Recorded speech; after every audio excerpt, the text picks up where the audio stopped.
రాముడు మరియు వానర సైన్యం రావణునితో యుద్ధానికి సిద్ధమవుతున్నారు. సముద్రం మీద వంతెన కట్టమని రాముడు తన సైన్యాన్ని కోరాడు. రాతి వంతెన పనులు ప్రారంభమయ్యాయి. యోధులు పర్వతాల నుండి చిన్న రాళ్లను మరియు బరువైన రాళ్లను తీసి సముద్రానికి తీసుకువెళ్ళాయి. వానర సైన్యం వాటిని ఆకృతిలో కత్తిరించి వంతెనను నిర్మించడం ప్రారంభించారు.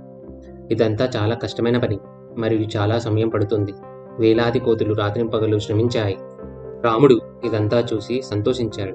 వాళ్ళు ఎంత కష్టపడుతున్నారు, వాళ్లకు నా మీద ఉన్న ప్రేమ వాళ్ళని ఇలా పనిచేసేలా చేస్తుంది అనుకున్నాడు.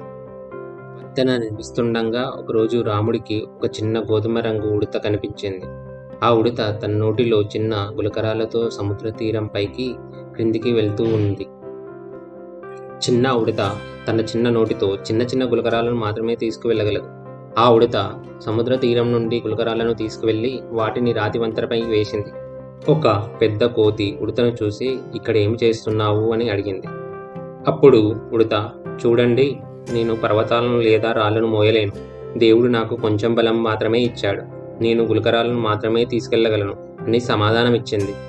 దీన్ని చూసిన రాముడు ఇలా అన్నాడు, బలహీనులను చిన్నవారిని హేళన చేయవద్దు.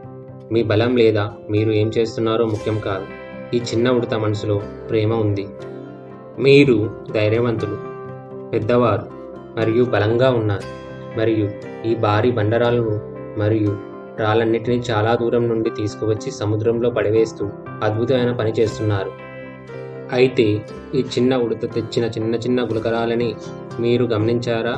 భారీ రాళ్ల మధ్య మిగిలి ఉన్న చిన్న చిన్న ఖాళీలను పూడ్చడానికి ఈ ఉడత తెచ్చిన చిన్న చిన్న ఇసుక రేణువులే మొత్తం నిర్మాణాన్ని బంధించి దృఢంగా మారుస్తాయి. అయినా నువ్వు ఈ నిజాయితీ గల ఉడతను చూసి నవ్వకూడదు అని రాముడు అనగా, అది విని వానరులు సిగ్గుపడి తలదించుకున్నారు. ఇలా కొనసాగించాడు, ఎల్లప్పుడూ గుర్తుంచుకోండి, ఎంత చిన్నదైనా ప్రతి పని సమానంగా ముఖ్యమైనది. ఒక పని ప్రధాన వ్యక్తుల ద్వారా మాత్రమే పూర్తి చేయబడదు. వారికి అందరి మద్దతు అవసరం. ఎంత చిన్నదైనా ప్రయత్నాన్ని ఎల్లప్పుడూ అభినందించాలి.